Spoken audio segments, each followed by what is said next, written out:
So why is this so? Over here, he's going to talk about the concept, which he brings down many times in the Siva Shalom, which we should be doing this every single day. The concept of essence or circumstance. Etzem or mikra. The habir. Why is this so? That no matter how much we sin, Hashem is ready to embrace us fully. There's no red tape, right? He just wants us and wants us even more after we fall. Come back and just be with me and reconnect to me. And he doesn't say, ooh, after your sin, that I can't take. She'etzel ish Yehudi kashehu choite ein hapgam negeya b'pnimiyusai. We have to understand this. This is Yesodis of Yiddishkeit. We have to learn this for ourselves and teach it to our children. It doesn't make you sin more. It helps you be saved after inevitable sin happens. When a Jew sins, ein hapgam negeya b'pnimiyusai. It's a surface wound. It doesn't touch his inner core. Ki ein hachet hazeh el b'bchinas mikra shayetzahara hiskaber alav v'nichshal. Because the sin is only a mikra. It's only a happening, a happenstance. It happened. Sin happens. You ever hear that saying? Sin happens. The Yitzhahara was miskaber, and nichshal, and he fell. So simple, right? Achu atzmai eno mashlim zeh. But deep inside of him, he is not at peace with this. And we're going to get deep into this, because some people say, yeah, he doesn't look it. That we're not talking about what he looks. We're not even talking about what he says. We're not even talking about what he acknowledges in his feelings. We're talking about deep inside of him. Sometimes sin, so much of an abundance of sin, it doesn't allow us to hear our heartbeat. You know that you could hear your heartbeat? Every person could hear their heartbeat. You could say, what do you mean? I never hear my heartbeat. You could. But there are things you need to do. You need to make sure it's very quiet. And you could put either a stethoscope or you can close your ears. And if you're really quiet, you could hear your heartbeat. Isn't that amazing? Sometimes when we sin so much, and sometimes especially teenagers, young adults, people are thrown into such a crazy world, they can't hear their heartbeat.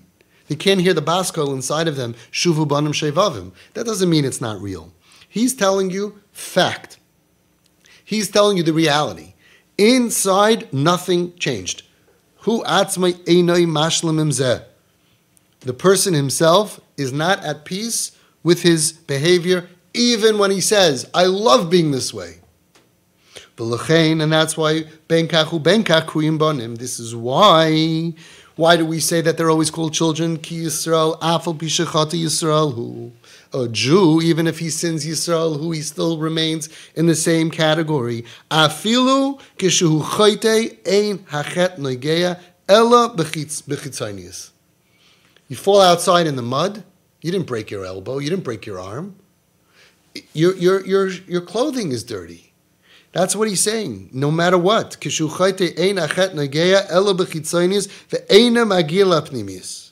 doesn't touch his inside. But I know it's really true because I've done my research. I used to go ahead and do this with many kids after I got to know them. And they knew I'm a trustworthy person. And they weren't just going to give me the answer that they would give most other people. I would go ahead and I would do this. At the right time, again, it had to be after they knew that I'm not here to make you frum, and it was true. I really had no intention of making anybody frum. I just helped the kids in Home Sweet Home. I wanted them to be stable. I had no idea that they would become frum. It wasn't my agenda. But at some point, I was able to say to them, as a true friend, and to get a real reaction, and the reason I keep on stressing this is because, no, if you go over to your kid or somebody they're not going to give you the real answer. It needs to be at the right time to get the real answer. And I would say to them as follows. Imagine that all of a sudden a contract appeared in your hand and a pen in the other one, and it said, sign here and you won't sin anymore. Would you sign or not? Immediately, every single kid, everyone said, of course. And I would say, so you know what that shows? You just proved to Hashem. You just proved to all the angels. But most of all, you just proved to yourself that your life of sin, the way that you're living now, it's not a shita. You don't really believe in it. You sin just like I sin and everybody sins. And maybe you sin more or less. I don't even know if that's true. But let's say you sin more because more things happen to you. Worse things happen to you. You got thrown into a different world, a different category. But you don't believe in sin any more than the biggest tzaddik believes in sin. It's not a shita. And if you can sign a paper and be the biggest tzaddik, you would do it in a heartbeat. And this is true even if someone says, I'm an atheist, and even those who are fighting us day and night. And yes, if you attack them and you go over and say, would you sign it? They'll say, no, I don't believe it. You have to know when and where. This is a fact. This is a fact that is true. Who is the doctor? Imagine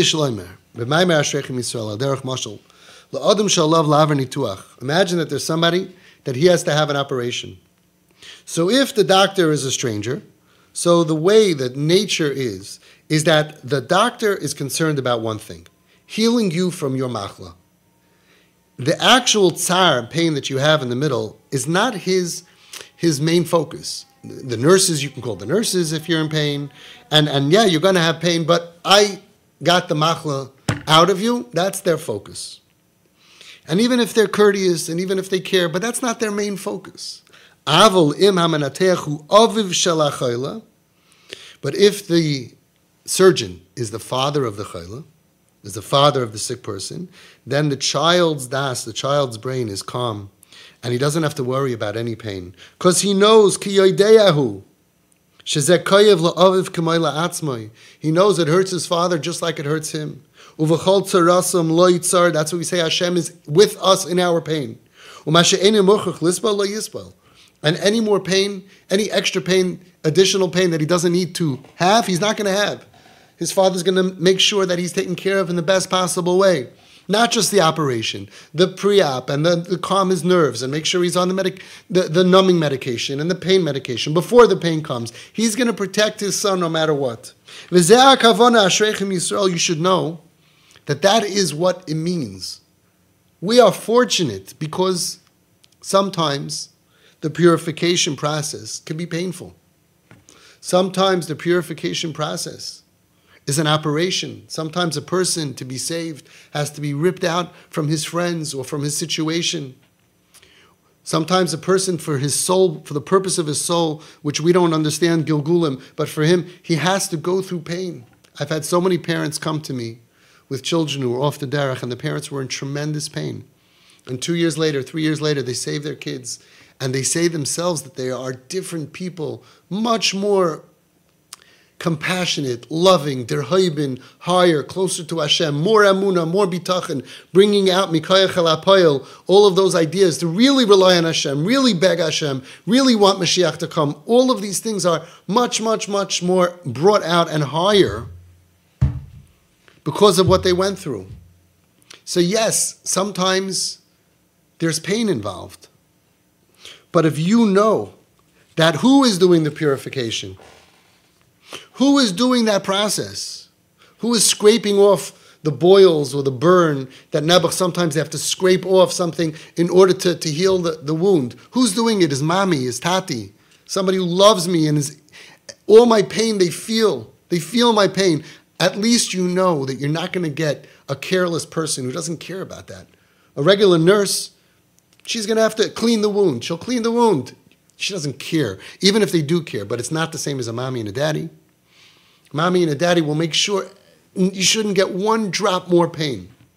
Says Rebbe Kiva, Ashreichem Yisrael, that we don't have to go to an angel to clean us, to purify us. But Hashem does it himself. Hashem who loves us. Hashem who feels our pain.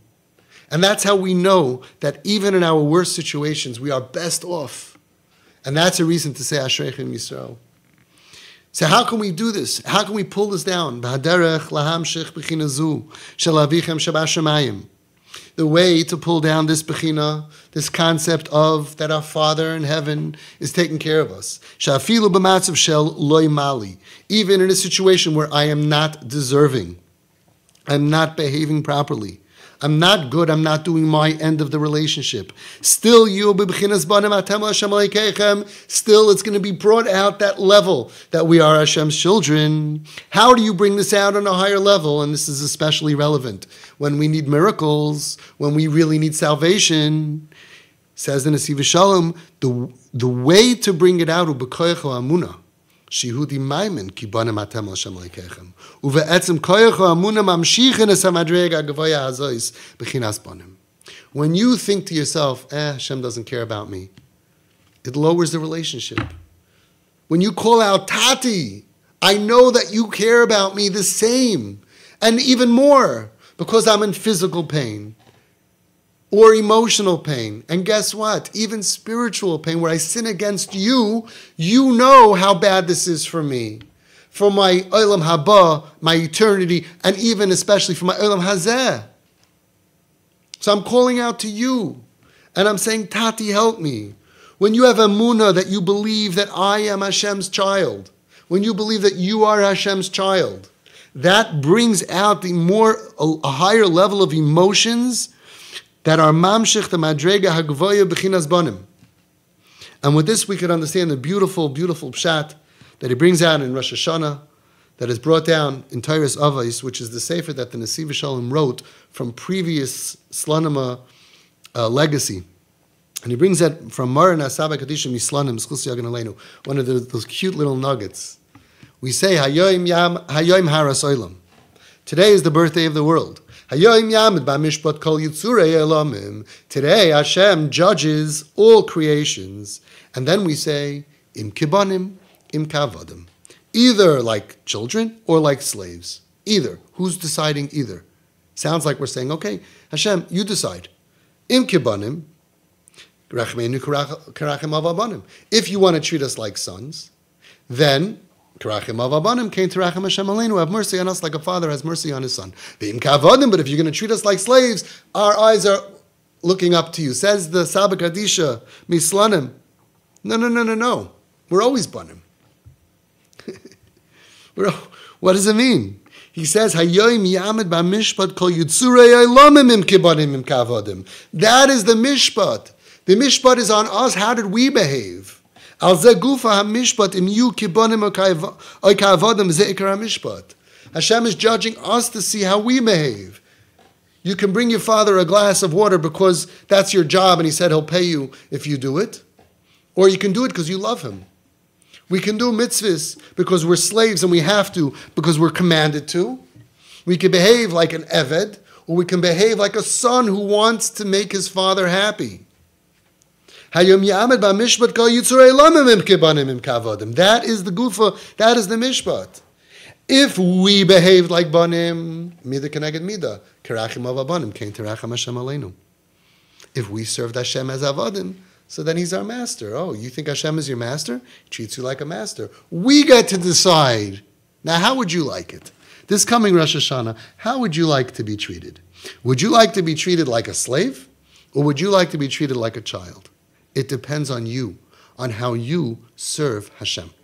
When we serve Hashem like a son, that brings out the mushiness, the passion of the relationship, of the love that Hashem has for us, and we get treated like a son. The L'chaira, Mashayach al Zeh Mishpat, he asks a question on that word. How could you say that the Mishpat is Im Kibanim Kavadim? Didn't we just say that Allah Kiremeya Benkachu Benkakuyim Banim? Didn't you just tell me that Rameya says we're always treated like sons? So how could you, the Saba Kadisha Mislanim, say that the mishpat is, that the judgment is whether I am going to be treated like a son or an eved, a slave, based on how I treated Hashem? Bottom line is, it doesn't matter how I behaved. Hashem always treats me like a son. Ben kachu ben kakuyim banim. Or as Avram Fried says, ben kachu ben kach banayhem. Either way, we're a son. Ella, Shagamlu Reb Meir. Even according to Meir, that says that we're always called children, and we are always in the category of children. But Aderech la'amshich b'chinezu shel banim, hirak b'koyach ha'amuna sheyehudi maimen b'bira gamor shu geben lifnei hamelech, v'amuna bazeh mamshicha elav madrega zu. Even in the category of son, we have to feel like a son. We have to ask and be like a son. We have to say, Avinu Malkeinu. Ki kasher Yehudi mamen she Yisrael him banim b'chol ha'matzavim.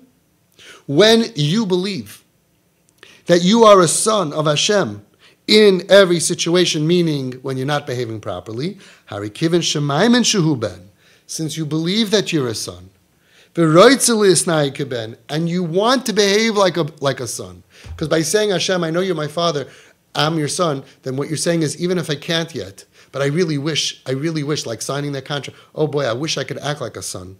So that's what brings out the super level of that feeling that Hashem goes ahead and he gives us even more of that feeling of a parent to a child.